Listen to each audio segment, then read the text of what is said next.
Guys, come over here. Right, Valentine's Day is around the corner. And let me tell you, we don't want cheap flowers from the garage. We don't want tacky underwear. We don't want chocolates that'll make us fat. So, here are some tips and ideas on how to get it right. Love is in the air, everywhere I look around.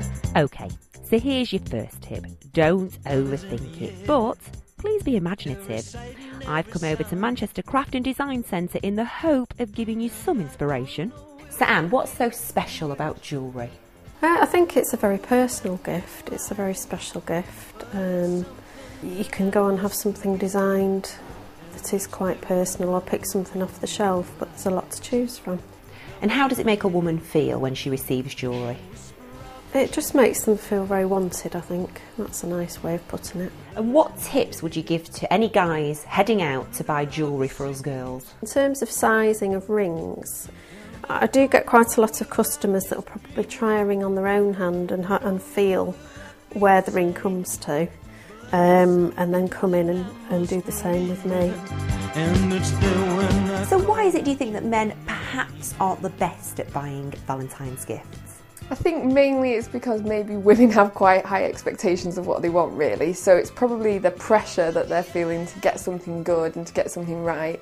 And they probably have ideas, but then they're worried that it's not the right thing, or they've not heard the girlfriend or partner or wife saying they want that or they want this. So I think it's just they don't feel confident, and then they get burdened with the pressure of it, and then they panic, and then they tend to buy something completely ridiculous that's not right. So I think it's just lack of ideas, really, and I think women are a bit more thoughtful, and perhaps they just recall things that their partners said a bit more. So it's just lack of inspiration, I think, more than anything else. So where would they get inspiration from then? Generally, if a woman says, "I like that," pauses for about 10 seconds and says, "I like that" again, that doesn't just mean she likes that, that means she wants you to come back to the shop and generally buy it for them. So what I say to men is just pay more attention as you're shopping around, and she'll generally give quite good clues to what she likes. If she goes back to something a few times and mentions it, that's actually a big hint from a woman to say that's what she really wants you to buy her. Love is in the air. Let's move on to your message bangles now. What's so special about these?